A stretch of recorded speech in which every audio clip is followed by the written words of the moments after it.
Lowe's always has more ways for you to save. On top of our everyday low prices, pros can save big when buying in bulk. Or if your purchase is over $1,500, ask about our Volume Savings Program. A pro associate can provide a customized quote. Ask about our Volume Savings Programs today. It always pays to be a pro at Lowe's. While supplies last, minimum purchase required. Selection varies by location. Lowe's reserves the right to limit quantities. Volume discount pricing quotes are valid up to 7 days. Visit your local pro desk to learn more and start saving. Offers subject to change and may not be available in all Lowe's stores.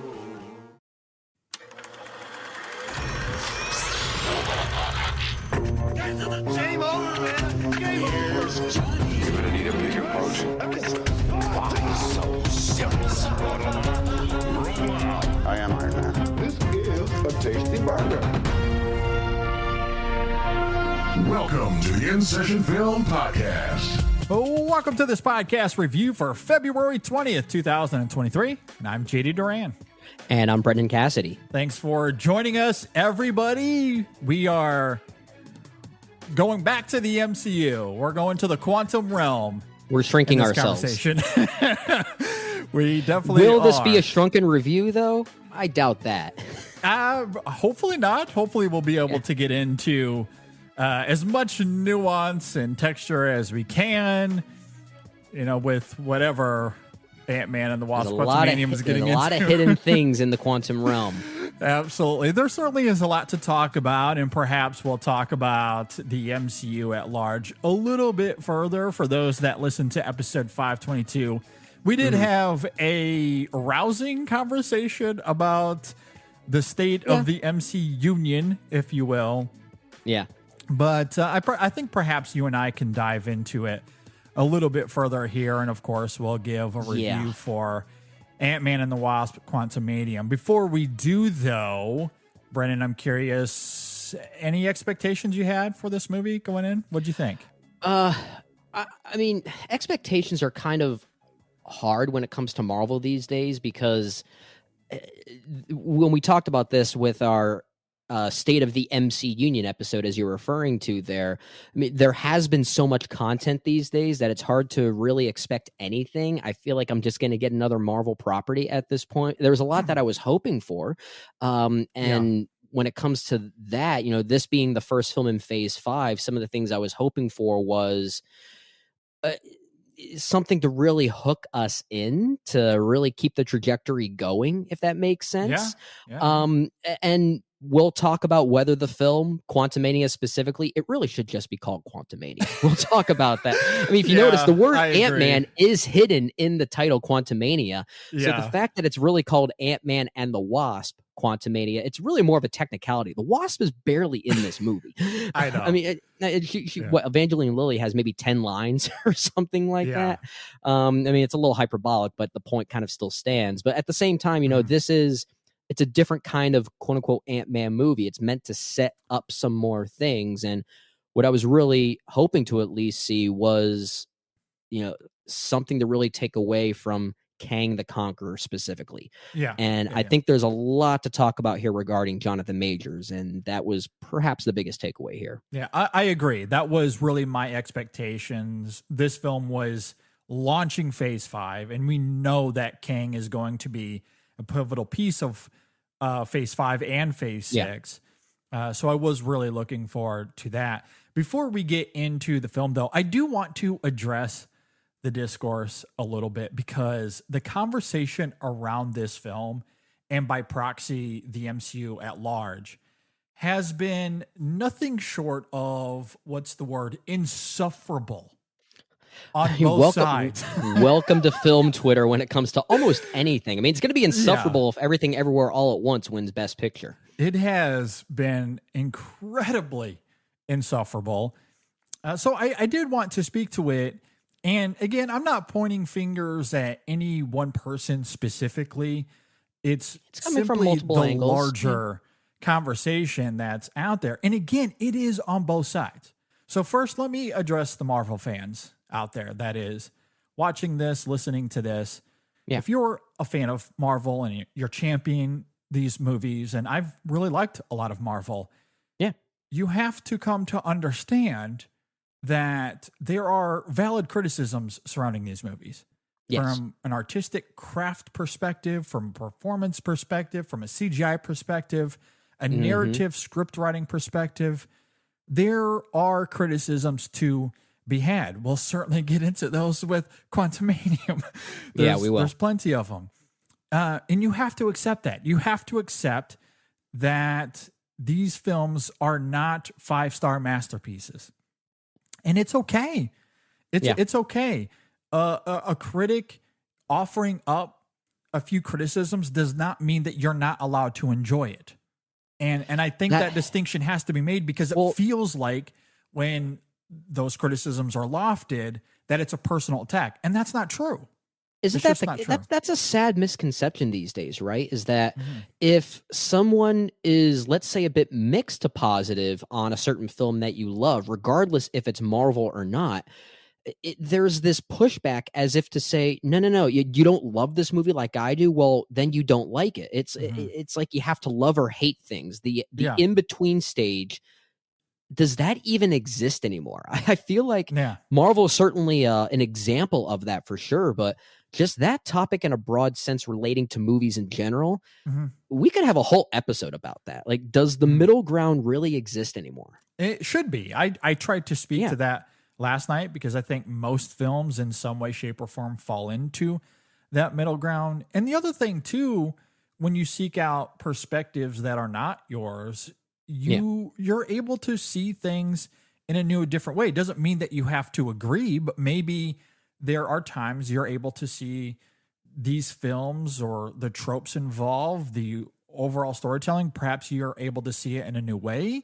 And maybe that leans to a new appreciation for these movies, or at the very least, you have a more well-rounded viewpoint of them. But you can still enjoy them regardless of where that sways. So I do think Marvel fans have to embrace the criticism, accept it, and understand that it's not a personal attack. It's okay. It's okay. Yeah. And then on the other end of that token, I do think that cinephiles, critics also have to let people enjoy these movies. I spoke to this quite a bit on episode 522. But there's an extreme cynicism toward the MCU by some that I think is equally frustrating, that I think is equally hollow. In its own way, for sure. As what they think the MCU is, or Marvel fans, as superficial as they think it is, their commentary is equally banal, equally adds nothing to the conversation. If you're a keyboard warrior and you're just so fed up with Marvel and you want these movies to go away and you're done with them, it's oversaturated, it's okay to not watch. I promise you, the world will still revolve around the sun. Your days, your life will go on. I promise you, it's okay. It's okay to stop watching. Yeah, and it becomes even more frustrating when other critics, like, let's say, such as ourselves, are wanting to get those other perspectives, and we're trying to find a way to feed out those who are cynical in that way, but also very negative because they keep seeing these movies because they're hoping to see something that really works for them. And that's a big difference. There are a lot of those critics out there too that maybe they come off as kind of crass towards the latest installments here because they're hoping for something to change. And if that's the case, okay, verbalize it that way. You know, we could be a bit more open, and, for lack of a better term, I guess, friendly in the way you want to go about a little civility. I guess, depicting. Who would have thought? Yeah, a little civility. Like, you can hate these movies all you want. You could be tired of the way that, let's say, Phase 4 has been operating, and we might talk about this a little bit. Phase 4 was a bit messy. You know, it wasn't the most perfect phase. There were some great things here, but there was an execution issue at times, and maybe that's really frustrating a lot of people, and they want to see it feel cinematic again. So that's fine. If you feel that way, that's fine. Yeah. You can shoot words a certain way, though. I mean, that's the moral here. And that's the thing. And I do want to make the distinction that I'm not talking about cinephiles and critics that are making valid criticisms and talking about these movies in an open-minded way that allows room for true conversation to take place. We can talk about the good things of the MCU, but we're also going to talk about the things they're not doing well. I'm not talking about that. I'm not talking about That's true a very different film thing. criticism, true discourse. I'm Right. talking about those that are so tired of this that all they do is get on Twitter and pick fights. And all they want to do is tweet their cynicism as if the MCU is from the spawn of Satan himself. That Yeah. is banal and so hollow, adds nothing to the conversation, and all you're doing is provoking the fire. Yeah, And I don't understand, because you don't get to any true substance when that's all you're doing. And You don't that's get what to- I'm speaking You don't get to any resolution by that point. And No, it's not just it lacks Marvel. We see this. open-mindedness, lacks Yeah, honesty. We see it with many different fandoms. It's not just Marvel. I feel like it's more emblematic with Marvel nowadays, just because they are really the dominating force in both cinema and television nowadays, streaming services specifically. They are the biggest movies in the world in a lot of ways. But these same conversations have happened many times with Star Wars, so we've seen it before there too. It's pretty common with other superhero movies as well, whether it be DC or whatever the trajectory might be. But it seems to be more common with Marvel now, not just because of Quantumania that we're going to talk about here in a little bit, but they rule the world right now, so they're the easiest target to to jab at, I guess. I agree, and just let people enjoy the movies. You can talk about the criticisms. You can talk about where it's flawed. I get it. I've done my best to talk about those as well, but I'm not actively targeting Marvel fans. Now, if they're coming after you, that's one thing. And you got to can defend certainly yourself. defend yourself. I get that. I certainly get that. But there's a difference between defending yourself and then putting all of Marvel fandom into one bubble and attacking that as if that is emblematic of everybody. And it's not, or emblematic of the entire MCU. And that, again, that's why I find so much of the conversation hollow, at least when we're talking about these extremes. Because the truth of the matter is there is a lot of good with the MCU, which is why people love them, but there's also plenty to criticize. It goes both ways. And when you're open-minded to where that pendulum might swing, that's when true conversation can take place. That's where honest discourse can take place. That's all I'm begging for. Yeah, they're not all great. They're not all bad. They're not all the same thing. Yeah. I mean, this is just my personal thing. If I look at my ranking of the MCU right now, the film I have probably at number 1 could have been in my top 20 of that year. The film I have at the bottom of that ranking was probably in my bottom 20 of the year. It's like that can happen, and it has happened for me. Absolutely.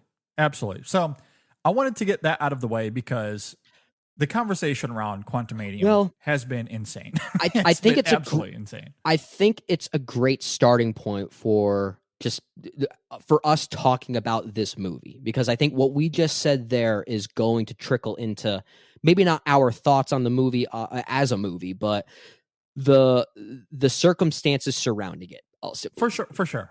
Yeah. All right. With that laid out, let's talk about Ant-Man and the Wasp: Quantumania. It is, of course, directed by Peyton Reed, stars Paul Rudd, Evangeline Lilly, Michael Douglas, Michelle Pfeiffer, Jonathan Majors, Catherine Newton. Bill Murray has an appearance in this film as well. We'll talk about it. If you're not familiar with the film, it is about the Ant Fam. They explore the quantum realm where they interact with strange creatures and embark on an adventure that goes beyond the limits of what they thought was possible. Certainly a lot more to talk about there than that. So, Brendan, what did you think about Quantumania? Well, okay, we're going to just call it Quantumania from here on out. I think that's maybe not necessarily a better title. It's just easier to say, and I feel like it's more. I'm going to call it QT. QT. We'll call it QT. Or you could just no call reference to Quentin Tarantino, QR, but it's Quantum Realm. Maybe you can either way. Yeah, I get why they called it Quantumania. I mean, it's a cute title. Sure. But I do think the conversation that we just had opening up this specific episode, JD, I think is appropriate given the circumstances surrounding Quantumania, because we have to address this now. It's kind of the elephant in the room.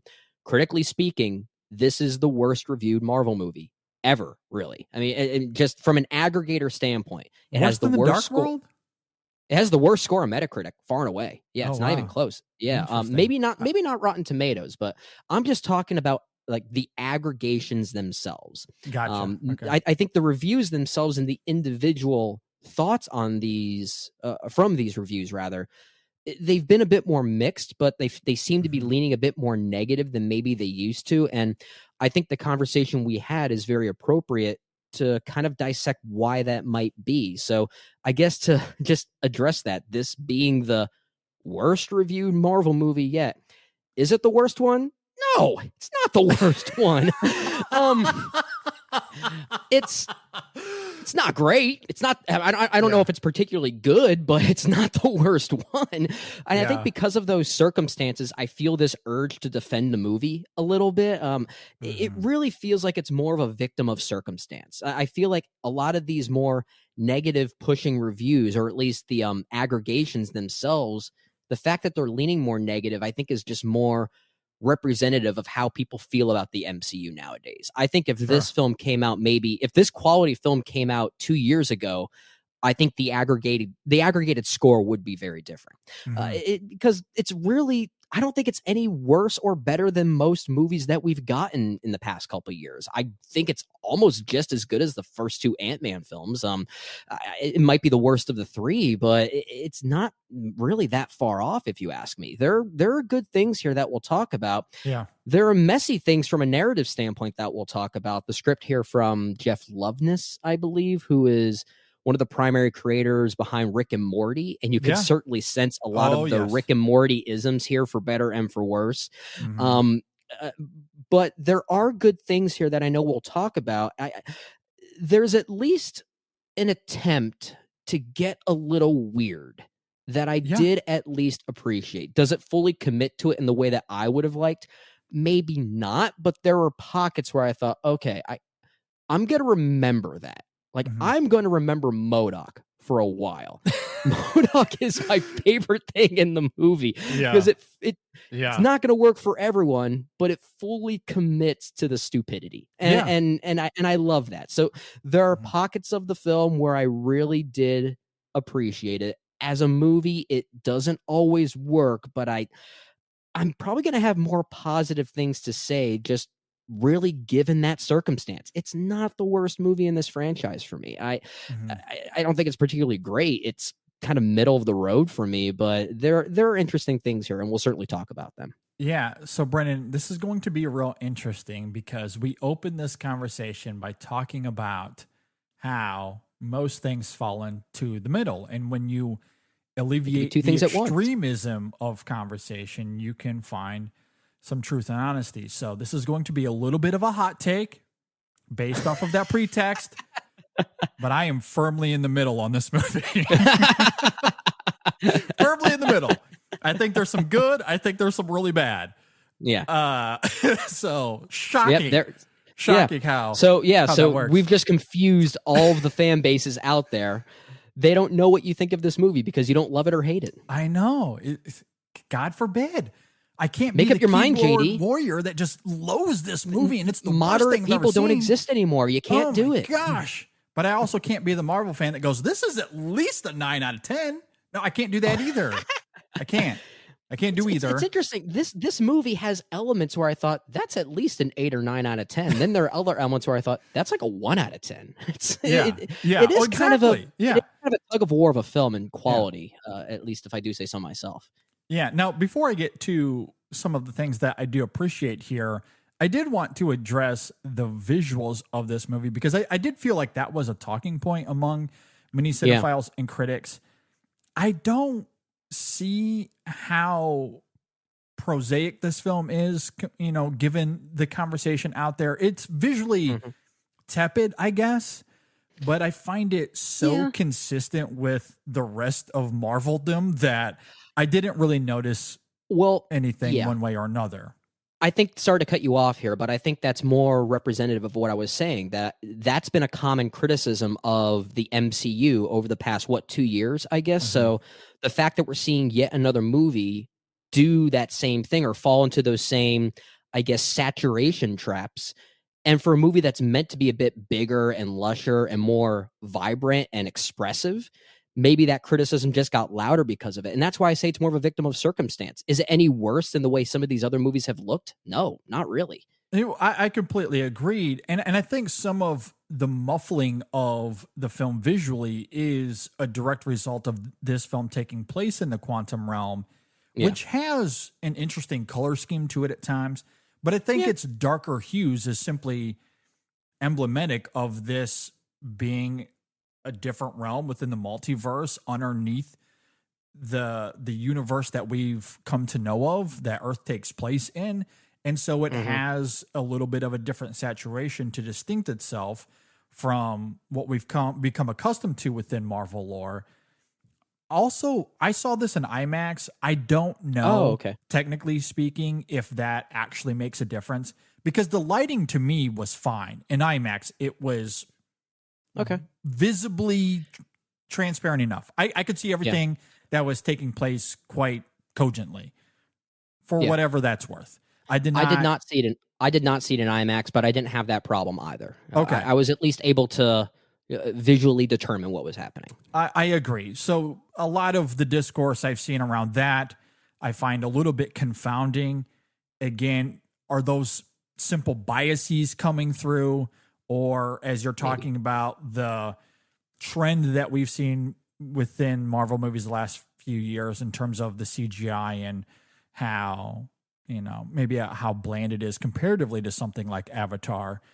I understand that. I mean, this film is not going to be as visually lush as what we've seen with other films of its ilk, but it's a typical Marvel movie, and they've set a standard for how they want these movies to look, and it wasn't any better or worse than what we've come accustomed to. So I didn't find that, like, that's not a praise of the movie or a criticism. It's just what it is. It is what it is. And I can understand some of the frustrations, the fact that someone like Bill Pope is the director of photography here, and some of his past films as a DP included Spider-Man 2 or The Matrix, which are beautiful looking movies. So there is maybe this, I guess, subjective and selfish desire to see a movie that person is working on recapture that same lushness and that same visual energy.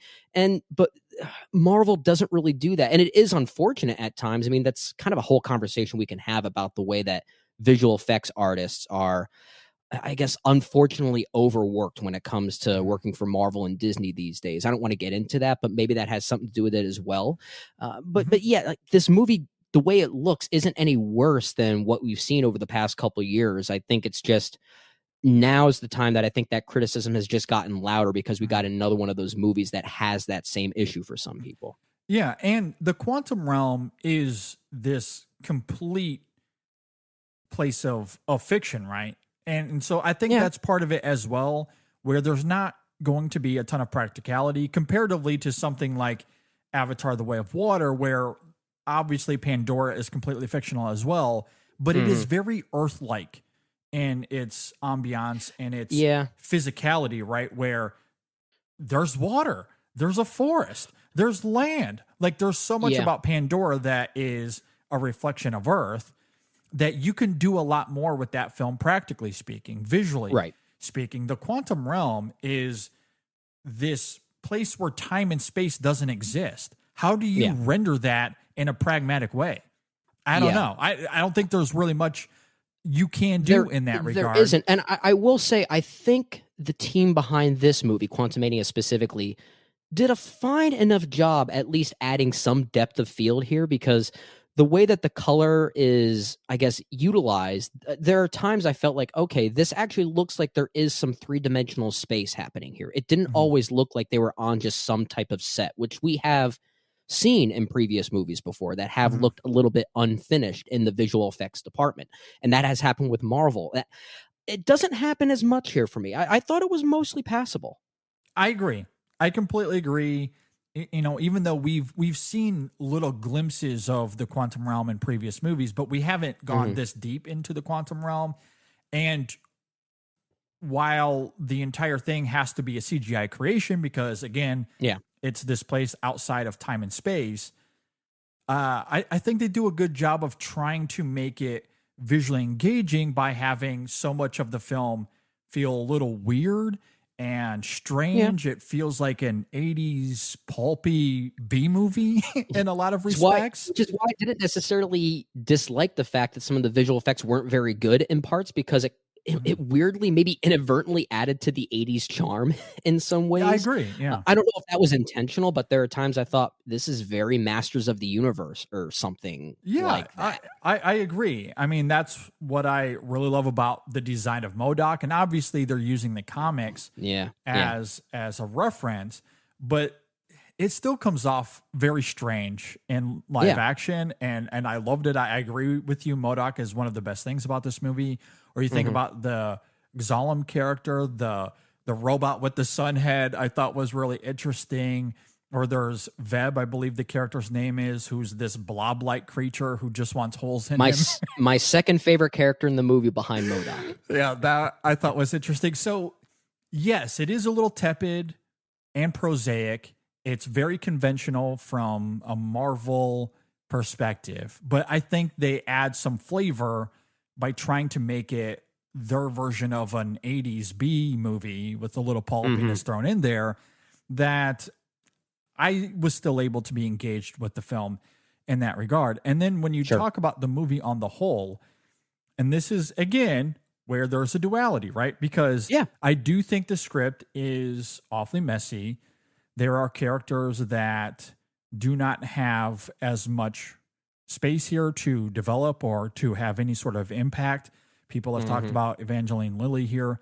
And I don't know if it's a result of the controversy surrounding her lately. Maybe she was cut down in the film because of that. I don't know. Yeah, I don't know. But here's where I'm okay with her character being restrained here a little bit. Even if you disregard the controversy, and maybe the editing down of the character had nothing to do with that. What it really had to do with mostly is that we finally get a Scott and Cassie movie. Yeah.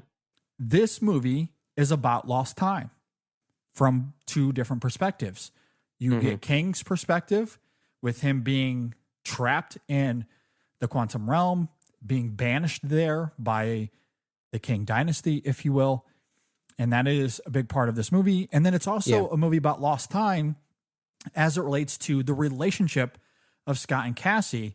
There's been a couple of reviews that have done a great job of breaking this down, that over the course of the MCU, and as long as we've known Scott as Ant-Man, he's lost about 10 years of that relationship by being in prison, by being trapped in the quantum realm, and everything that had to do with Endgame and the blip. And him in house arrest and the second Ant-Man movie. He clearly loves his daughter. Going back to the first Ant-Man, she has been such a pivotal part of these movies. And so much of his motive is to be the hero that she thinks that he is. That's a line from the first movie. It's repeated here as well. That has been his number one motive throughout all of the MCU. As well as, fighting alongside the Avengers and saving the universe. That's kind of important as well. But so much of that relationship is about lost time. And his devotion to her despite that lost time. And what this movie is, more than anything else, at least from Scott's perspective, it is about that relationship. It's about her being in jail early on and him questioning her choices, which then she puts a mirror up to him. What are you doing these days? You're writing a book. I don't know if that's enough. And then they get to the quantum realm, and that relationship becomes all the more fully realized when it's just her, or excuse me, it's just him and Cassie. They're on their own little journey where the rest of the Ant Fam is trying to find them. And so it becomes this movie about them, finally. After 3 years and a couple of Avengers movies, he finally gets time to be with her and to explore that relationship. And then from a mirroring perspective with King and what it means for him in terms of lost time, I find that interesting, that this movie is about a father doing whatever it takes to save his daughter as a result of this conqueror who feels trapped and lost in time as well. The parallels there are interesting. Yeah, I love that. Yeah. Do you think it earn the pathos that it was going for by the end too? Because I feel like that's another question we can have about that. Because I'm with you. I love what the film is going for with regard to those paternal parallels. Kang isn't really a paternal figure in that way, but in terms of lost time, he's yeah. a man that has been lost to time as well, and ironically is this being that can control time, but still became a victim of it himself. And in order to get back to back to Earth, or back to this, the universe where everything is taking place, he has to cut through the barrier of this father who is trying desperately to clutch onto his daughter because of his own lost time within that relationship. Yeah, for sure. And I love those parallels. And it's honestly why, the Wasp, or Hope, taking a back seat as she does is perhaps necessary for that to happen, which is, again, why the movie shouldn't really be called Ant-Man and the Wasp: Quantumania. It should be called Ant-Man and Cassie. It should be the name of the film. Yeah, honestly, it should. And it's why we have this specific narrative that we sometimes see in a lot of sci-fi adventure films, at least within a franchise, where our main group of heroes will find themselves on separate adventures. And this is a comparison to something like The Empire Strikes Back, the classic Star Wars movie that did that exact same thing. And perhaps the best example of it, that movie does it so well. But it's proof that it's hard to do that. It's hard to get that right in a commercial film like this. And I know you need to tell it that way in order to really drive home that point you're making about Scott and Cassie's relationship. I didn't really buy their chemistry, though. I kind of struggled with it a little bit. And I don't know if it's the script going back and forth in a certain way. Maybe it's more of an editorial issue than anything else. I wasn't so sure on Catherine Newton's performance. There's been a lot of talk about that as well. I don't think it's bad, but there was something about their relationship that when it gets to its really crucial emotional beats, I felt like I was still reaching for something that didn't quite get there. And maybe it's more on me. I was constantly thinking of the fact that this is our first time seeing this actress portray Cassie, especially after Endgame. We actually had another actress play Cassie for a brief moment. And it was actually a really tender moment. Yeah, I agree. What was her? Emma Furman, her name was. And I think I heard that there is some unfortunate circumstances as to how she found out she wasn't recast as Cassie for this specific movie. I don't know all the details, but I heard that there was some dialogue around that. But I kept going back to that moment that they have together in Endgame and thought, this is beautiful. It's good.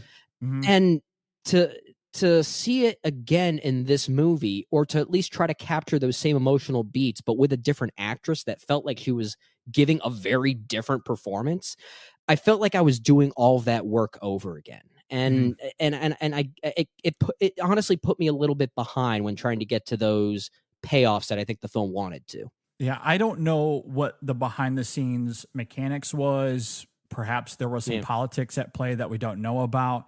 It was announced in 2020 that Emma Furman was going to be replaced by Catherine Newton, and she posted on Twitter that she only found out when the news became public. So she found out when everyone else did, which is unfortunate. Isn't that kind of a common trend, unfortunately? I feel like that happens a lot. I'm sure it's happened countless it happens a lot with sports. We talk about this with sports all the time, too. Absolutely. With the NHL more specifically than anything. Yeah, no, this happens all the time, I'm sure. But to your point, it is a little disappointing because that moment in Endgame is incredible. It's really great. I believe Ryan brought this up on this last week's show as well on 522. That moment specifically in Endgame, it is fantastic. It's some of Paul Rudd's best acting in the MCU. I agree. And Emma Furman is great. Yeah, they have wonderful chemistry there. It's a brief moment, so who's to say if you were to expand that out to a full feature that the chemistry would be there, given everything that that's a good question. Quantumania gets into. But that moment in a microcosm in Endgame is great. So it makes you wonder why they did recast. Now, I will say, I don't know if I'm as critical of Catherine Newton as everyone else is. I think what's interesting about her performance here is that she does bring a little spunk to the character. Early on, we see her in jail, and we see that she is motivated to have some sort of philosophical approach to what's happening around her, because what we find out, she's in jail because she was standing up for the cops harassing homeless people. So she was trying to do something noble and then used Ant-Man technology against the police, which landed her in jail.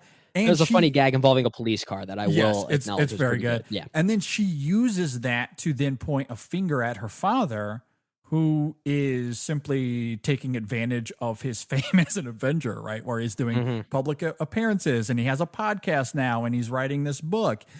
And he listens to his own book all the time in his car. Exactly. And I do love the humor of that as well. That's where I really sense Peyton Reed more than anything else. Like those opening minutes, I think were the closest I was reminded of like the comedic timing of movies like Down with Love or Bring It On. I sensed a little bit of that there. There was a snarkiness to it that I thought was, I thought was pretty effective. I thought the opening minutes were pretty funny. I thought the bookends of the film were written very well. It definitely had that. I'm not opposed to that. Traditional, Ant-Man levity that we've seen, with this character. And Paul Rudd is very good in heightening the comedic levels of what's happening there as well. Right. I guess what's interesting with this film, and this was a little bit of a concern coming into the film, is how this sudden change in tone would work, because we've known these Ant-Man films to be really funny and comical and a little bit goofy. And it does maintain and literally smaller in scale. Absolutely. And this was actually more literally small given the circumstance. It's a bigger movie, but it's they're so tiny. They're in a completely different universe. Yeah. Which ironically becomes bigger in scale and scope. Yeah, sure. But tonally, with the introduction of Kang and what he's going to represent to the larger MCU, it did have a little bit more of a grounded gravitas to it, right? It was a little bit more serious in tone comparatively. I think they're able to thread that needle well for the most part. Tone was never really an issue for me here. I'm as with much you. Yeah. as it was the writing of the film and, trying to balance everything that it's doing. But as it relates to Catherine Newton, though, circling back to her, I think she plays into that balancing act of tone very well. And again, that spunk with Cassie and how that reverberates itself towards Scott as the film progresses, and how that really never deviates. I mean, even when things she commits to it more active in the final act of the film, she's still speaking to and trying to encourage Scott to be that hero that she thinks, or that he thinks that she, that he thinks that she thinks of him to be. I think I said that right. I know what you're trying to get at, so we'll assume you said it right. But at any rate, and that's ultimately why Scott makes the choices he does at the end of the film, right? Where he is thinking about her and makes a sacrifice based off of her encouragement of him to look outside of himself, look outside of their relationship, and think about the broader picture. And that to me is what's so fascinating about those final scenes. And then the Wasp comes in, somewhat undermines that a little bit, but I understand they have to give her a little bit more to do. That to me is where I don't know. I don't know about that element of it. I don't love it. Yeah, I like a lot of those moments between Scott and Hope in a vacuum. The moment between them working together in the what do you call that? The core sequence where all these different possibilities of themselves are literally colliding. It's probably the most visually inventive moment of the film. But I did feel a sense of earnestness and pathos between them in that moment. But at the same time, I was thinking, is this really necessary in the grand scheme of what this movie as a whole is trying to do? Yeah, and I think that's it's a small piece that works on its own, but not necessarily in the conjunction or within the narrative framework that the film is setting up on its own terms. I agree. It's confounding because Hope's inclusion in this film, where she is written to be, is with her mom and trying to find out what her role was when she was stuck in the quantum realm for 30 years. And that's a great way to parallel that. You've got a father-daughter dynamic between also Scott and lost Cassie. Time. Absolutely. Yeah, and then you've got the same. That's why they're on their separate adventures, but they relegate Hope, Janet, and Hank to literally just exposition dumping. I mean, most of what they go through is just setting up Kang. I mean, their adventure is purely to get to Kang the Conqueror. That's really all it is. Even the whole moment involving Bill Murray as Kylar Skylight. I love fun, Bill Murray. He does not unfortunate. need to be in this movie. It is agree. a complete waste of time. Which, by the way, speaking to that, and I'll cut in real quickly and let you finish there. The character he's playing, that is somewhat how he's written in the comics as well. He's this fleeting character that comes and goes with almost no reasoning whatsoever. So I do like it from that perspective, but if you're looking at this film from a broad storytelling perspective, is it necessary? As a movie, I don't know if it works. I do agree with you there. It's different mediums. You know, you can get away with that in a comic book. It's like, you know, when we talk about a show like The Last of Us, for instance, that episode that you did with Christian Eulenberg talking about how different mediums, like a video game, can convey emotionality. Because you're projecting your playability into it, you can get away with those things. Yeah. But you translate that same thing to a show or a movie, it's not the same. It's kind of frustrating, right? And there are different rules to follow, and I think Quantumania kind of breaks some of those rules, not for the better. And mostly around Bill Murray. It's also kind of distracting that the whole scene that they're in is so reminiscent of the Cantina sequence from Star Wars. You know, I love the weirdness here, but there are times you can really tell where they're pulling their influences and homages from, that it kind of makes it feel a little less weird at times. And that's where I said in my opening thoughts, I wish it committed to the weird a little bit more. And that's really because I said, oh, that's Star Wars here. Oh, that looks like Mad Max. Oh, this is Journey to the Center of the Earth. Oh, this is like Honey, I Shrunk the Kids. Masters of the Universe. It's I mentioned doing all earlier. that, for sure. It is doing all that. And you can tell which scenes are more focused on that specific influence coming and going. And that's when it gets distracting like that, it grounds it a little bit too much in the familiar. I needed more scenes like the drinking of the ooze sequence. That was cool. Fun. That was really cool. I love that stuff. Yeah, I love that as well. That to me was real playful, and you really get to experience the weird of this universe in a great way. You know, there's a couple of moments even with Hank and Janet and Hope as well. Yeah. I think where those influences maybe become necessary, and perhaps if I'm giving the filmmakers a little bit of credit, maybe they lean into those influences because there's simply not enough time to really flesh out the world building here, because there's so much happening dramatically and narratively that they lean into those influences, allowing the audience to tap into what those really are, to give them space to experience helps them find their footing, essentially. It's kind of doing some of the work for them. Exactly. I get that. Yeah. I mean, it's more of a selfish thing. I mean, if a movie like this is going to try and commit to the weird, I really want to see it commit to the weird. I'm with you. Yeah. It's a me thing. I'll get that. I mean, some people want some more familiarity in order to get them through this narrative. It's more of a guide for them, and that means it might be okay for them. I get that. It's just, Veb, was that character that I think the holes. Wow, I so good. Love that so much. I love that. Yeah, that character was really interesting to me. I mentioned the Gollum character. I'm not sure if I'm saying that right, but he was really fun as well. I forget the character's name, but the mind reader one.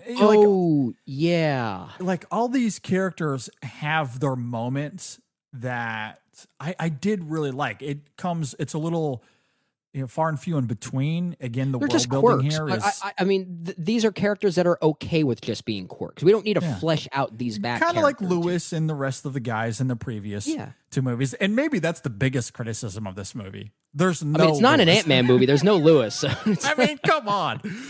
Look, he needs his own spin-off show. If we're doing all of these TV shows, let's do it.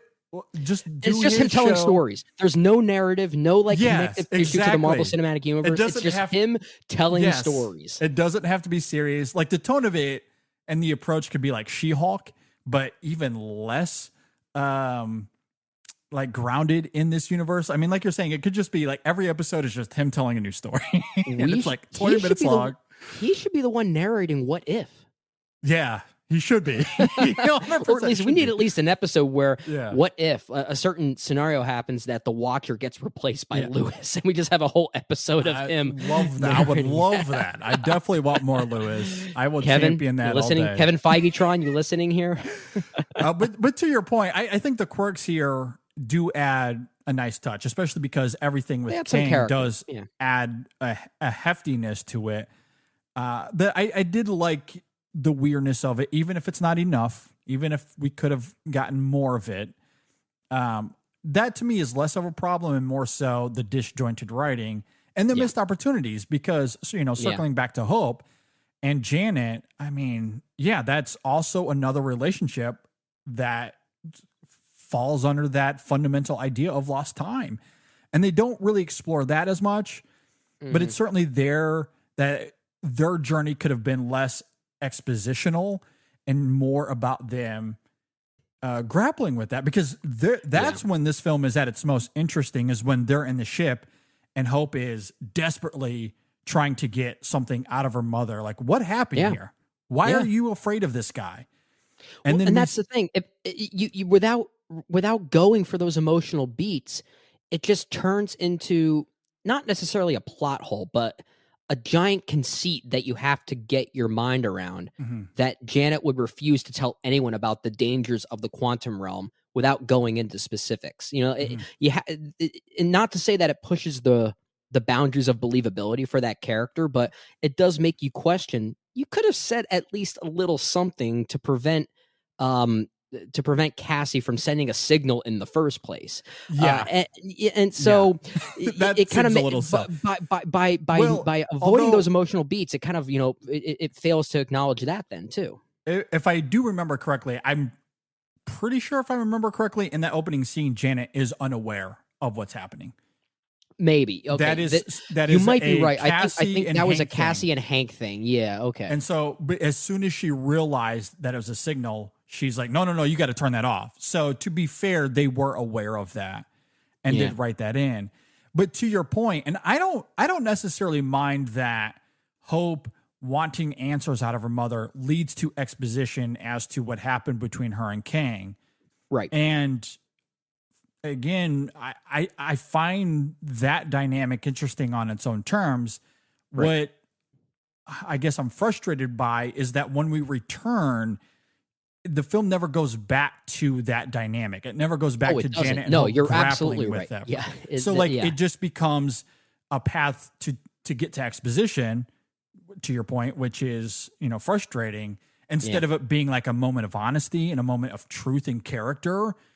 It just becomes exposition, even though, again, the dynamic between Janet and Kang, I don't mind. In fact, I do like what's there, but come back to that mother-daughter dynamic and get to them grappling with that more is, I guess, selfishly what I would have made the film.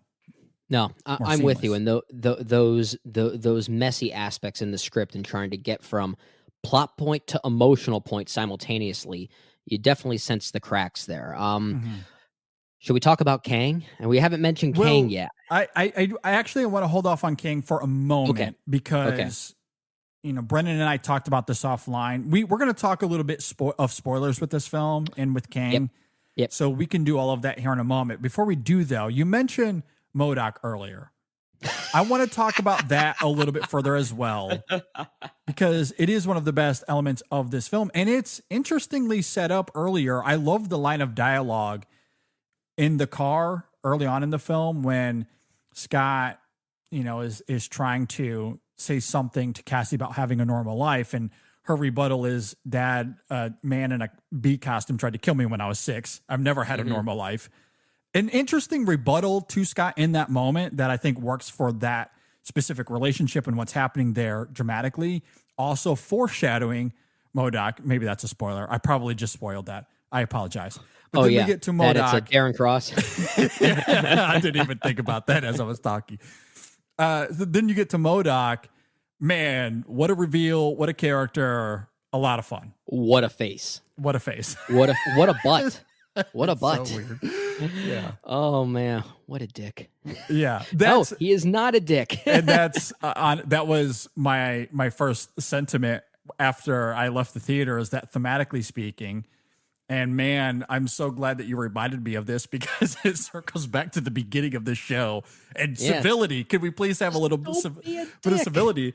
Yeah, because the thematic through line of this film is, it's never too late to not be a dick. That is That's so the message. important to remember. That is the message. I respect that. I really do respect that. Yeah. I'm with you, though. I do love MODOK. I really appreciate Corey Stoll's performance and commitment to the weirdness of that character. Not just the visuals of MODOK, but even just his vocal performance. The moment when Scott is within the core and he's encountering different possibilities of himself. The snarky over the radio comments from MODOK are absolutely hilarious. So Yeah.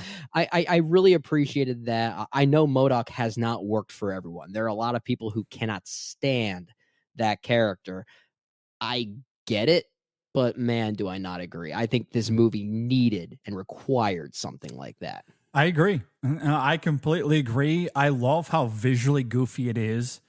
That to me is, it looks terrible, and I love that it does. I agree. To me, that's a positive of the film. I mean, you can talk about the visual tepidness of everything else, and look, I get it. It didn't bother me, but if you're It's not a great looking movie, but it's a Marvel looking if movie. you're looking for an Avatar: The Way of Water, you're not going to get that out of this film. And if that's how you want to criticize these movies, by all means, that's your thing. But and I get it. Trust me, I do understand that these films visually are not Mad Max Fury Road. I understand. I also think MODOK did not need to be rendered in a beautiful Avatar, The Way of Water kind of way. It needed to have that just visual awkwardness to it. I mean, it's supposed to. You look at the toys of MODOK that were made back in the 80s. You look at how you used to look in the comics. It is not a normal looking thing. There's nothing grounded about that character. Absolutely.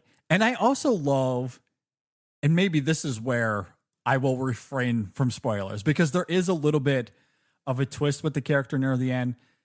And I love the irony. All I'll say vaguely is that Cassie is involved. And given, again, the pretext of how those two characters are intertwined in the first Ant-Man, for Cassie to be the catalyst is, I think, interesting poetry.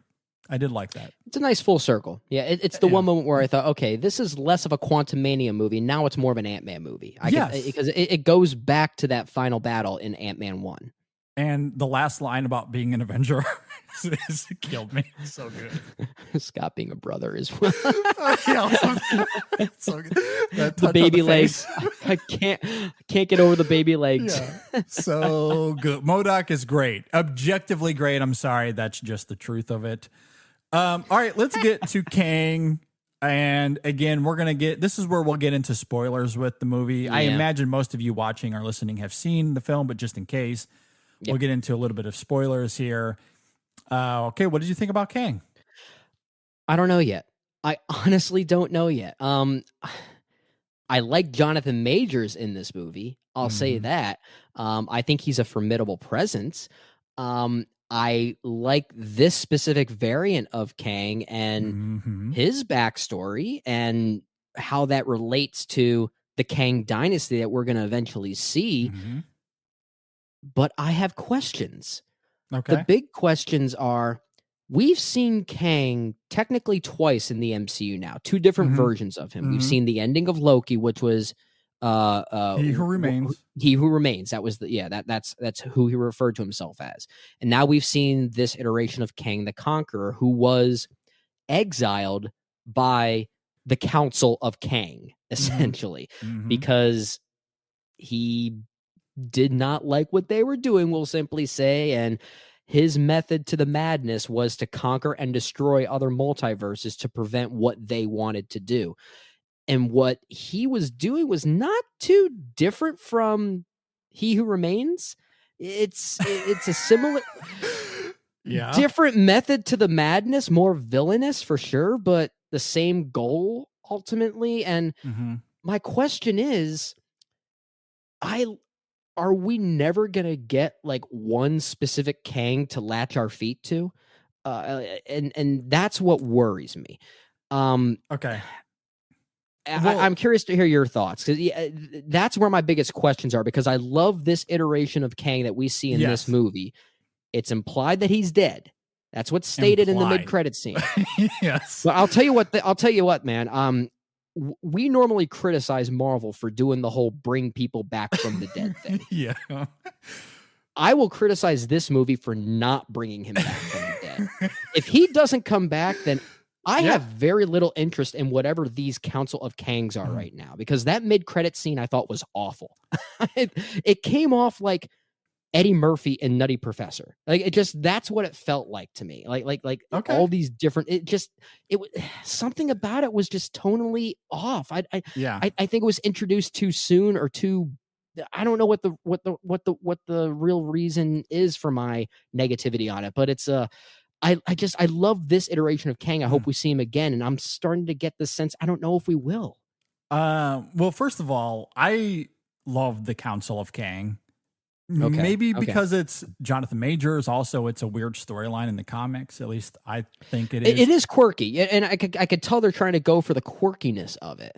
Yeah, and what we see there, what Brennan's speaking to specifically, we see 3 other variants of Kang, right? We get Immortus, we get Roma Tut, which is interesting, circling back to episode 522, because one of Ryan's complaints is that we didn't get enough connective tissue in phase 4. Roma Tut is actually teased in Moon Knight. We see him. We do. See Roma Tut in Moon Knight. So we get him in a physical personification of the character. And then I don't know what the third one is. I've just been calling him RoboCop Kang because that's what it looks like to me. That's what he does look like, yeah. I've seen some theories out there that it's Scarlet Centurion, and maybe that's the case, but the physical depictions of them are not the same.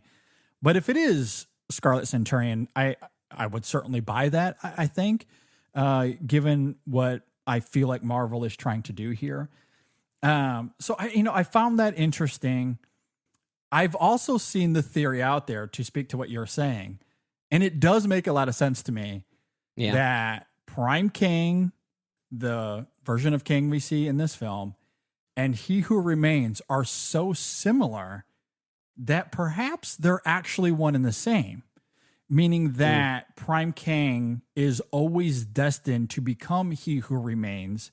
So perhaps this portal that he finds himself in, that he goes through at the end, is where he finds Alioth, which is what he uses to win the multiversal war and create the TVA. It makes sense. That totally makes sense to me, because I don't think he's dead. I'm not buying that. I'm wondering about that. Yeah. I'm not buying that for a second. I wonder if that ties into the second end credit scene we get, the very end credit scene, which is obviously a tease to Loki season 2, which features Tom Hiddleston and Owen Wilson basically encountering in this olden time magic show of sorts what I guess is supposed to be the early days of He Who Remains. And we don't know for sure if it is the exact same, version of that character or not. It could be, maybe it could be from a different timeline. We don't know. It could be. It's that angle of it is a little ambiguous. Yeah. But this whole idea that Prime Kang and He Who Remains is one and the same, I think has credence to it, because He Who Remains at the end of Loki talks about this cyclical nature, that he will die. He tries to get Sylvia. Is that her character's name? Sylvia, I'm trying to remember. It's been Lady Thor, Lady Loki. Yeah. He tries to talk her into taking up his mantle, but obviously she refuses, kills him, and that's what opens up the floodgates for this multiversal war to take place. And he talks about how he will be reborn, that at the end of all of this, he will end up in the same place where he started. And so this idea that, okay, Prime Kang, he's sucked into this vortex, perhaps that's where he, wherever that takes him, that's what leads him to Alioth, which we know is what he uses against his other variants to win the multiversal war. Man, that lines up Based off of what we've seen does, here and what we know about Loki, that lines up. I hope that is the case, or at least some version of that is the case, because if it's not, then that means we've had to take the time to be introduced to some version of Kang twice, only for that version to then get ripped away from us. If that is the case, I think that's really frustrating. I agree. Maybe that won't be the case. That's why I say I don't know yet, because I love this iteration of Kang the Conqueror that we see here, he's villainous, but not. He's not a multidimensional character in the same way that we see someone like a Killmonger, for instance. But there's more depth there, more nuance. There is a duality. But there is a duality. Yeah, there is an uncertainty as to whether we're supposed to support his end goal or not. And that's the interesting thing, because you mentioned it earlier that he rebels against the Council of Kang. His motives are rooted in trying to stop them. And maybe there's a little nobility to that, because we know the Council of Kang is up to no good as well. Yeah. Except it's not noble, because what Kang wants more than anything else is just to conquer everything for himself. Yeah. And he's so taking advantage of it. His motives in this film are rooted in revenge. Yeah. And so you're not wrong in that. You're not wrong in that. And that's why I think there's potential intrigue for the character, which is why if he is not going to return, this specific iteration of Kang the Conqueror in Quantumania, if he does not come back, I will be pretty mad. Yeah, I agree. Yeah, I agree. I do think he's going to come back, though. Yeah, there was a lot left open there. I think it seems to suggest that. I mean, the Council of Kang said he was dead, so who knows how truthful that is? They could just be full of shit for all we know. And to that, I think that is perhaps part of it. The other thing too, in the comics, there are a couple of storylines where he infiltrates the council from within and starts manipulating the other king. So I think there's a real possibility that's what happens if he doesn't end up being he who remains. I still think either way, he's sucked into some sort of portal or vortex and ends up isolated somewhere. Maybe that's where he finds Eliath, or he schemes up a plan to, again, if it's going to follow one of those through lines where he infiltrates the council and then starts to manipulate them from within, that's certainly a possibility as well. I think it's going to be one of those, but I don't think we've seen the last of this version of Kang. If that ends up happening, that's, I guess, what the Kang Dynasty movie is going to be. Similar to how Infinity War was really a Thanos movie more than an Avengers movie. Yes. The main character of the Kang Dynasty will probably be this version of Kang the Conqueror infiltrating the Council of Kang. Yes. And most likely he might lose, which then leads to Secret Wars. So because either way, we're getting to that multiverse of war one way or another. Yeah. Right. So maybe that's what that's going to end up being then. Yeah. If that ends up happening, then I can forgive some of the questions, maybe not forgive the questions, but I can forego the questions that I have right now regarding Kang in this specific movie, because I'm not sure yet. I want to see this version of Kang again, but if we don't, I think that's just sloppy writing. And if I'm giving the film credit, but assuming that what we're saying is true, that is a huge caveat. It's a huge if, yeah. But if that does play out the way that I think it's going to be, I have to give this film actually some credit, because I was not expecting the film to end the way it did. I was fully anticipating that at some point Kang is going to overcome the Ant Fam, because we know he's such a big part of Phase 5 and 6. Yeah. He doesn't die. And so the way all of this plays out, I was honestly surprised by. I did not expect that. Now, I do wish that Hope and Scott were still trapped in the quantum realm. I was just going to say, way more fascinating. I do wish this movie committed to its sadness a little bit at the end. I think it was a little convenient to let them back out again. I think that would have been a really interesting way to conclude this movie, to have Hope and Scott remain and basically become the new saviors of the quantum realm in some ways, while trying to get back home in their own respective ways. That would have been interesting. Although it should have been Cassie and Scott, but I understand why they don't. And this is where these films can get into a little bit of trouble. But I also want to throw this out there because I've seen a lot of criticisms in reviews and within the discourse on social media that this film does so much foreshadowing and teasing to other things we're going to get later. I did not see that at all. Well, that's interesting you say that, because one of the criticisms I've seen a lot is that it doesn't foreshadow enough.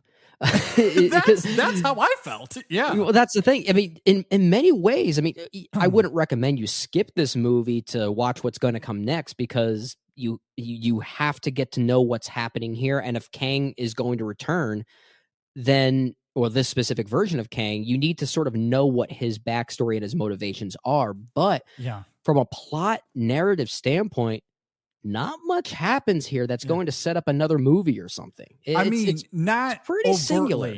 Now, because the reason that it's Hope and not Cassie, even though given the context of this film, it makes so much more sense that it's Cassie that joins her father there in those final moments. Right. But the reason they can't do that is because we're leading to Young Avengers, which Cassie is going to be a big part of.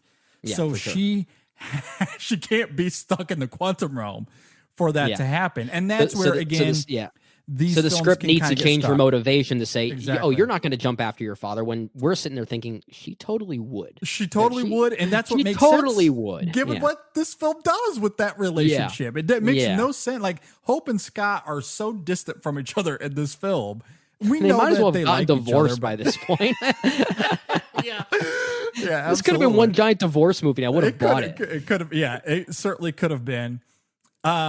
So again, that's where it's a little bit of a double-edged sword. But even if it's going to be Hope, then commit to the sadness. Like, there's still a little bit of a sting if they're stuck there. And again, the cyclical nature of Scott and this idea of lost time with Cassie, like, given what this film was doing in terms of those two trying to close the gap of that lost time, and they spend this whole movie together for them to then be separated at the end again, I think adds some great poignancy to the movie. Yeah. But they didn't want to commit to that. Yep. But if they did, and it was Hope instead of Cassie, even though that doesn't make sense, I think you would have felt that a little bit. Well, it could have been like a chance for them to maybe rekindle whatever they've lost, because there is something that I did sense that there was some type of like weird tension. I mean, I don't know if there was supposed to be tension between them, but I felt like that there was something there because they spend little time together on screen. Yeah. So the script almost inadvertently suggests that they've got work to do in their marriage. So to have it end between the two of them there, maybe it should have been that. I don't know. I feel like it's at this point. I don't think there's any way around that. Given the writing of this film, it's contrived that it's Hope and not Cassie. Yeah. But I get it. They're trying to build a larger narrative. We know that Young Avengers is coming, and Cassie's going to be a big part of it. So yeah, for sure. That's, it is what it is in that way. I still wish they would have stuck to Hope and Scott being stuck in the quantum realm, though, given that sacrifice and what it means. They definitely took the easy way out, but either way, regardless of all of that, the more significant issue is Kang and him coming back. And if he does, then I think there's a lot that happens here I think becomes more forgivable and maybe a little bit more interesting in hindsight. This is maybe one of those movies where in time, when phase 5 and 6 play out, you look back at this movie and go, okay, that was actually more compelling than I thought on that first go around. Yeah. The other thing too about that final fight that I wanted to know, that we have to remember that Kang, underneath his suit, he's just a guy. He's just a guy. And we see before that final fight that his suit is damaged. So his powers are mitigated, and it just becomes one man versus another.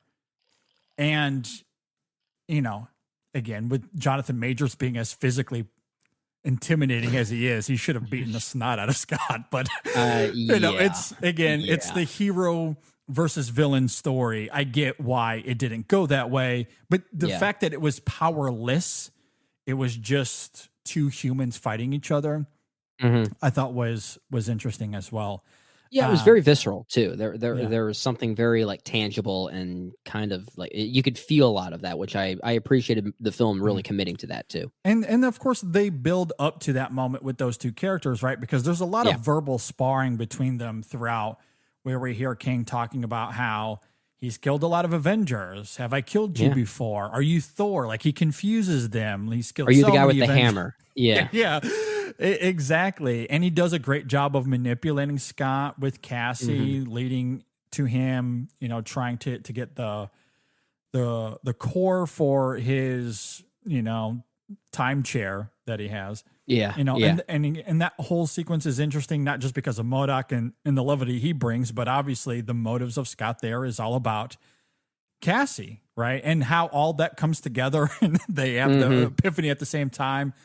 It's kind of a fun little gag as well. So like the sparring between those two, and again, circling back to what we said at the top of all of this, how both characters are rooted, like their identities are rooted in lost time in some way, shape, or form, to see that collision metaphorically and physically at the end of the film. Yeah. I did find interesting, especially because it's not, there's no powers involved. And with these Marvel movies, how rare is that? Yeah. I was half tempted to hear Scott say, I can do this all day at one point. He is a big Cap fan after all. He is. Yeah. So it wouldn't have been too far out of the question if he said something like that. I agree. Now, I do have a couple of other thoughts on Marvel I want to get to. But before I do you have any other final thoughts here on Quantumania? No, just to reiterate, it's not the worst film in this franchise, if you ask me. I certainly like it more than Thor: Love and Thunder. I'll tell you that right now. Yeah. I'm looking at my current ranking on Letterboxd, and I'm including the Disney Plus series as well. So even some of the small specials like Werewolf by Night and the holiday special of Guardians of the Galaxy, I think I'm up to like 40 things in this list.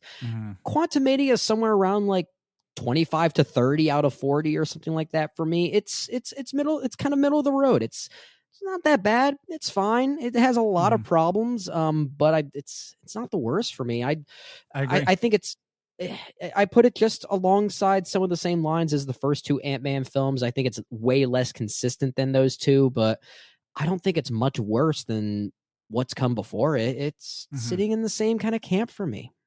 Yeah, I mean, I certainly did not hate this experience. It is very flawed. It is messy, but I do think there's some good things here that I really did appreciate.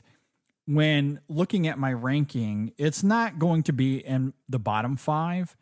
It might hover around 29 for me, 29 or 30.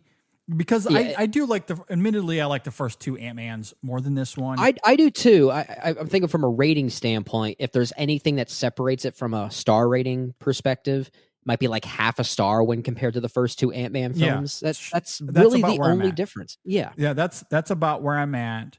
And so, if you looked at the entirety of my list, you see it at 29 or 30 and you go, man, that's awfully low. But there's not many movies here that I just straight up dislike, and this is one of those. I do not straight up dislike this movie, but I will admit that there are a lot of flaws here.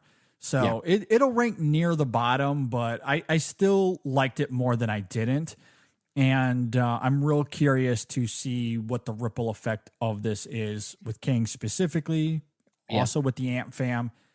I guess my other last final thought, Hank is in the background in this movie, and oftentimes he's delivering some pretty biting lines comedically, or there's some funny gags with him at the very least. True. But he comes through in this interesting way with his ants, as contrived as it is. But the film certainly builds to it in this. I heard someone call it a Deus Ant Machina. I can't take credit for that. I don't know where I heard that. I like it. Someone said it that way, and that's clever. Whoever came up, like that. It was probably some YouTube critic somewhere that I think said that, but that's pretty apt. If you ask me. No, it's a little contrived here given the technology at play, but at the same time, it's not contrived because this idea of the ants coming to the rescue has been literally in all of the movies. It's, That's true. we see the ants bailing them out of jail a couple of times in the first two movies. Auntie was a big character in that first movie. Exactly. So the ants coming to the rescue, so to speak, in the way they do here is just consistent with how they've been involved in these movies. So I certainly didn't mind it. And it's, kind of necessary to the point I just made in that when Kang does come back into the fold, his suit is damaged. So he can't fight Scott in the ways that, he would have. All that formidable power is gone. He just has to use his human abilities to fight Scott. And he does get the most of Scott in that fight. But I do like the film on the whole. As far as some other some other thoughts here, I do want to talk a little bit about Marvel and Phase 4. And I know we talked a lot about this on episode 522, but for anyone that listened to that show or if you watched it on YouTube, I didn't engage in the conversation as much as I wanted to, at least with some of what I wanted to bring to it, because a lot of the debate between myself and Ryan and Jay dealt with a lot of the stuff on the periphery as far as the MCU goes. So I was having to dodge a bunch of arrows coming from them. But I wanted to get a little bit more into the substance of Phase 4. That's what I really wanted to talk about in the episode, and I just didn't get a chance to. But I did talk a lot about how Phase 4 introduced new characters and lore into the MCU, right? Now, before I get into what I really liked about that, I first of all wanted to say, and I didn't get a chance to say this on 522, but is there anything wrong with having standalone films and projects in the MCU? No, I know it became a talking point between myself and Ryan, and I know you and Jay were a part of it as well, as far as all of these films being connected. And I do get where Ryan is coming from, but can it just be okay if it's not connected all the time? Well, I think that's a fair question. I think it's kind of twofold, because I think we know there is going to be some connectivity somewhere down the road. So we are thinking about it in that scale, which is maybe where the criticism stems from. And I think this is something I said on that episode, is that I don't know if I said that I love the fact that we're getting more standalone properties here, because that's actually some of the stuff I prefer when it comes to this overarching franchise. It's why I really love the Guardians films, because they feel like they exist mostly in their own vacuum. You can kind of take them away and it doesn't really affect the trajectory of the MCU. Sure. I like when they do that, and it allows for artists to be a bit more creative and spontaneous with those. I think in the case of Phase 4, it's really just, it's more about how often they're doing that, because we've had so many new characters that we do have to keep track of. And I think the work there and the fact that I feel like we're still getting to know a lot of them is where the issues are starting to lie, at least for me. So it's not necessarily the theory, it's really just more the execution, which is something we did talk about on that episode. Yeah, and I do understand that, but admittedly, coming off the heels of the Infinity Saga and 10 years of storytelling where much of it was very much connected, I did appreciate taking a little bit of a break from all of that to focus on the aftermath of Endgame and all of these characters grappling with who they are now post the blip. Not only does that add depth to the MCU, but we know that Phase 5 is going to bring back that connectivity in a big way. So having a time of reflection is a breath of fresh air, I think. I still firmly believe that Phase 4 reverting back to Phase 1 was a good idea. And really the only difference between the two is that Phase 4 didn't end with a big Avengers film, right, as Phase 1 did. Instead, it ends with the most poignant of identity crisis, and that's who's going to take up the mantle of the Black Panther, and Shuri grappling heavily with her grief, as unfortunate as it is with what happened to Chadwick Boseman, of course. Yeah. But to end Phase 4 on that note, instead of a big Avengers film like Phase 1, I think it's incredibly appropriate given the thematic through line of Phase 4 in terms of identity and crisis of identity that every single one of these characters had to deal with, as I talked about on episode 522. That, to me, to end on that note with Sherry makes so much sense. Yeah, I agree as far as that, that concept is concerned. The fact that we're taking that step back and we're focusing more on the intimacy of these people post Endgame. I think that's a great idea, and where it gets a little frustrating for me, and it's really an execution thing, as we keep talking about, because I look back at Phase 1, for instance. We had a Captain America movie and a Thor movie, and I look back at just those singular movies, seeing them for the first time. I got to know Thor so well. I got to know Steve Rogers so well. And then we look at it in this way. In Phase 4, we know Ms. Marvel, or Kamala Khan, is that her name? I believe so, yeah. Yeah, she's going to be appearing in The Marvels coming up. Yeah. Even after watching that whole series, I still feel like I don't know that character. And I think it's just, it's really more of a quality thing as far as those individual pockets are concerned. And because maybe it's because we've gotten so much content that the floodgates just tend to drown themselves a bit. And I was feeling a little bit of that fatigue because I was really trying to get to know these new characters, and I still felt a little stifled in that regard. Well, and that's where Marvel is double dipping a little bit, because not only are they allowing these characters to grapple with their identity and who they are, but with some of these projects, they are simultaneously introducing these characters to us. Yeah. Now, I didn't have that issue you did with Miss Marvel. Now I like the show. I didn't hate it. I thought it was okay. It's I feel like I didn't feel the same sense of like character conclusiveness that I felt with Thor or Steve Rogers or Tony Stark in some of those earlier films that they first appeared in. That's very fair. I feel like I did get to know Kamala enough, and especially her grappling with that identity, right? Because she has her the culture that she's from, that she has to grapple with, but also she feels like she's an American. She's an American student and wants to be an American student. Yeah, I like that idea. And so she's torn between these two identities. And I think the show does a good job of, allowing the character to kind of flesh that out. Now, is the show on the whole, dramatically speaking, storytelling wise, it is uneven. I do not disagree with that. It is a flawed show, but I still feel like I got to know her enough. Same thing with Moon Knight, flawed show, but really got to know the psychology of that character very well. Kate Bishop, I feel like I got to know well in Hawkeye. So, my issue was less that. I do feel like as far as introducing these characters to us, I was able to get to know them well enough.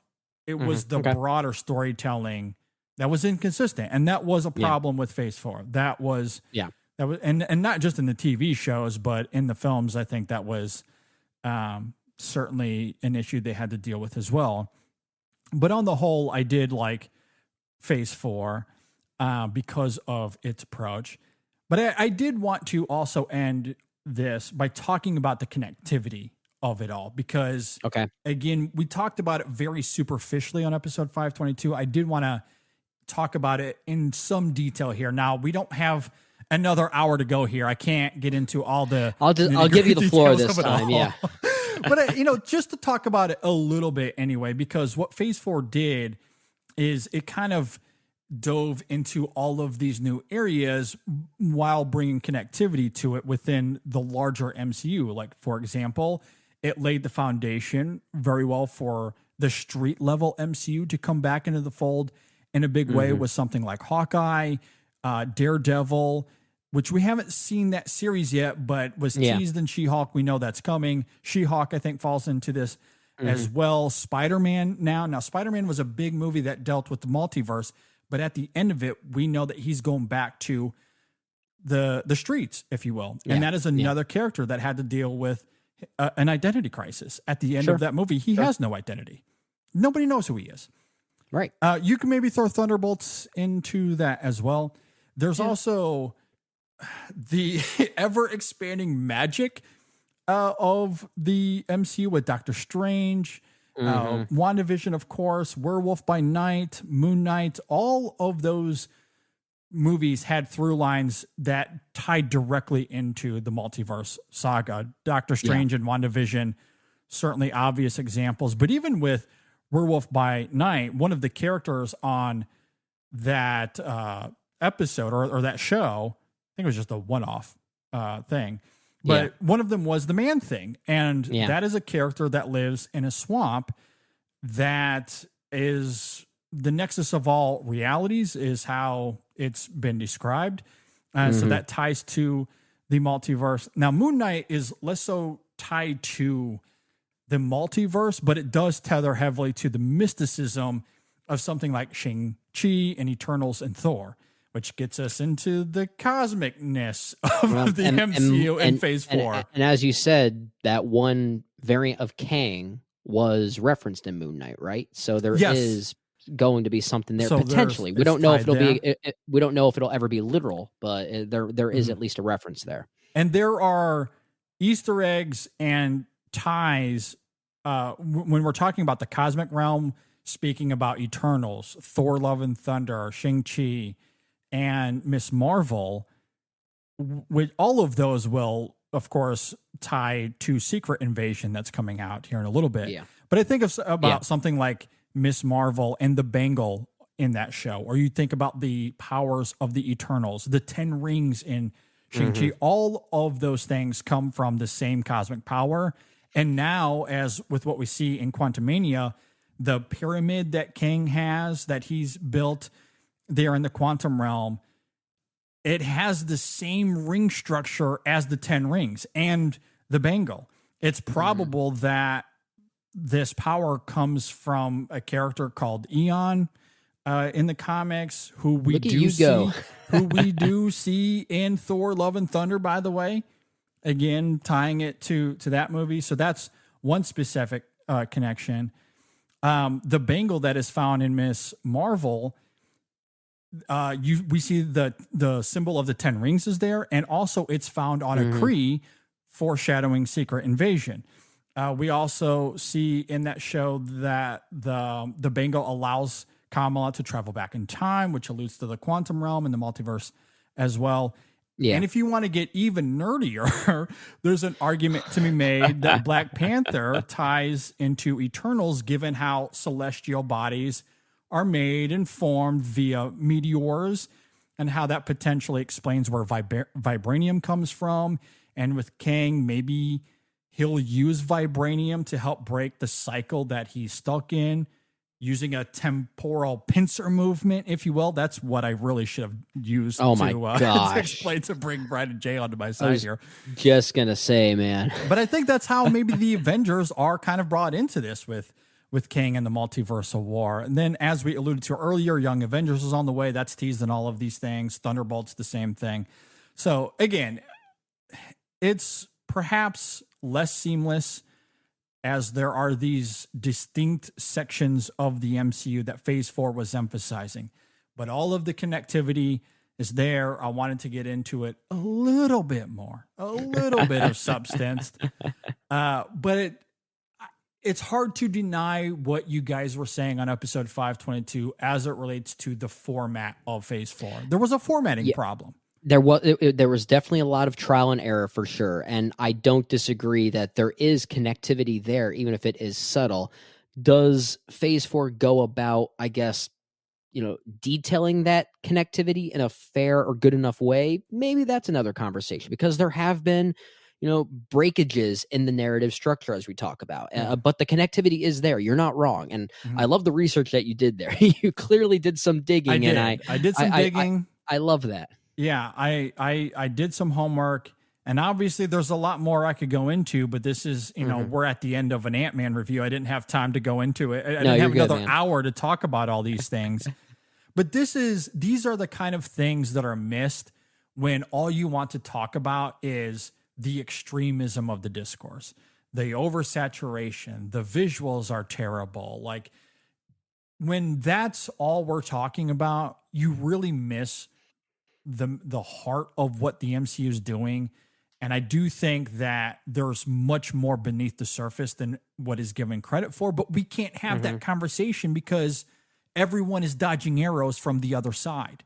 That's all we're doing. And as a result, you can't really get into these kind of details. Wow. So I wanted to. I guess Civil War has become a documentary at this point now. I guess so. And so I just, and I understand why people love these movies and will defend them at all costs. I understand why others want nothing to do with the MCU. But as we noted earlier, most of these movies, like the truth is somewhere in the middle. And and I feel like if we're able to kind of be open-minded and lay down the arrows, we can talk about some of these things. We can talk about the symbolism that is at play here. And I think there is a ton of great symbolism here. There's some great character building, some good emotion. Is it flawed in execution? Yes. And ultimately that comes back to my main point, and I did talk about this on episode 522. Just make good movies. If the consistency was there, even inside the formatting of Phase 4, if the formatting was the same, but the movies were good, no one is complaining. No one is. I think there'd be more curiosity at what the connectivity is as opposed to criticizing the connectivity. So you're right. It's a quality issue. The fact of the matter is the quality hasn't been as good in Phase 4 as it was in previous phases. And as a result, that just heightens people's frustrations with other things. And it's just proof how eventful those previous phases were. And I still stand by that. The amount of content we got on Disney Plus specifically is probably the biggest problem. And especially the fact that it does end up becoming required viewing. And I feel like it shouldn't necessarily be. Sometimes I think there is a time and place to keep those mediums sort of in their own vacuums. And maybe they being Kevin Feige and those at Marvel Studios just bit off a bit more than they can chew, and they got a little carried away with those executional things and those distribution strategies there. I would also wonder, I don't know. I honestly don't know, because that notion that you're talking about there is something that I've heard a lot of in the cinephile sphere, in the critic sphere. I don't know if I've heard that in just the regular fan sphere. I don't know either. And I say that because these shows, it's not like you're watching 24 episode seasons. There's 6 episodes. Most of them are 6 episodes, with the exception of WandaVision and She-Hulk. All of them are 6. Those 2 are 9. So a little bit more investment, but they're 6 episodes, and they're not, like an hour long. They're between 30 and 45 minutes, a lot of them. It's not like The Last of Us. Well, episode 3 was like an hour and 20 minutes. That's like a full feature almost. It was a full movie. Yes. Like The Last of Us is like an investment. You're watching that's a lot of these episodes are like short films. These Marvel shows, they're like 30 minutes, 40 minutes maybe, and there's 6 episodes. I like, from a fan perspective, like the regular person in a culture where binging is a huge part of consuming media, that's small potatoes comparatively. That's small. We should survey them. Do they think it's too much content? I think too much content is a fair question to ask. But I guess it depends on who you talk to. I personally think it has been too much content, but I'm this person. I'm me. I'm not necessarily part of that demographic. Especially because we're watching 250 films a year, and you and I are kind of on the low end when it comes to critics and cinephiles who are watching 300, 400 movies in a year. Some of them are even reviewing TV shows for their respective publications too. Exactly. So they're busy. I don't know how they do it. If you're in the same world as we are, then committing to 3 series in a given year among all of the other things that you're doing, I can understand that being a little overwhelming. But most of the culture, everybody that is consuming these movies, they're not watching 250 movies a year. I wonder how many of them are only watching Marvel properties. And some of them might only be doing that. Like 3 movies and 3 series in a year is really not a lot of content. It's not. Yeah. And for those that watch a handful of movies, few dozen movies in a year, some TV shows, it's really not that much of a commitment. It's not. Yeah, that's fair. So it really depends on who you ask. And I think maybe we're conflating that overwhelming sensation because of how we live our lives. Yeah. And it might not be true. It might not be true. It does seem as though Marvel is listening to some of those criticisms, though, because we talked about this on episode 522. That was the last episode, if I'm not mistaken, that they are pulling back on some of the Disney Plus series for 2023, that there will be less content there, which I'm personally excited about, but maybe it sounds as though it's maybe another testing of the waters of sorts to see if we pull back our content a little bit and keep it a bit more sporadic, a bit more spread out. Will this make things better? And maybe it will. So it seems like they're still experimenting a little bit with the distribution there. Yeah, I agree. Because looking at the slate for this year, we have Secret Invasion. That's supposed to come out early this year, according to this. Again, 6 episodes. And then Loki season 2, some point this year as well. Also 6 episodes, and that's it. Yeah. So I mean, of course, we have the Marvels and we have Guardians Volume 3. Yeah, so we got 3 movies. Including Ant-Man, right? Yeah, so I guess it's only 2 more after Quantumania, right? Yeah, so you got Guardians coming out May 5th and the Marvels November 10th. So you got 3 movies and 2 6 episodes that are probably 30 to 40 minutes each. That's very doable. Like I kind of struggle to think that's going to be overwhelming. Now, I could be wrong. That's why I'm throwing it out there as a question. Maybe everyone feels the same. I don't know. But I think there's an argument to be made that we're conflating because of how busy our lives are and how much we consume. Maybe. You know, because I think about like my sister, my brother, like they're watching like maybe 24 movies in a year. You know, I don't even know what the average would be. It might even be less than that. Yeah. But if you're watching a few dozen movies a year, a handful of TV shows, it's really not a lot. And if you're invested in Marvel, like if you're a big Marvel fan and you want to keep up with it, it might not be that overwhelming. Yeah.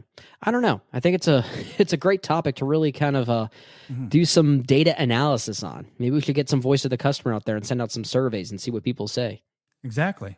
So anyway, let us know. Those are a few thoughts that I had that I didn't get a chance to talk about on the episode. So thanks for listening and watching our review of Ant-Man / episode 522.5. I was just going to say, this definitely seemed like a pretty proper extension. Absolutely. So thanks for tuning in. Of course, you can leave us a comment on social media, Facebook, Twitter, Instagram. Let us know if you agree or disagree with anything that we have to say. Maybe you think I'm crazy. Who knows? I mean we know you're crazy, maybe for different reasons, but... Yeah, of course, you can email us InSessionFilm@gmail.com as well. That's a great way to get a hold of us. And we've talked about episode 522 quite a bit here. So go and check it out. It's up right now on the YouTube channel. It's, of course, on your podcast app of choice. Go and check it out. It was something. There was a conversation. There was a conversation to be had. Go and check it out. Thanks for being here, my friend. This was a lot of fun. Really do appreciate you letting me indulge here in all of this Marvelness. Word vomit. Yeah. And we'll see you all next time on the InSession Film Podcast. Team MODOK. MODOK rules. JD, just don't be a dick. Just don't be a dick.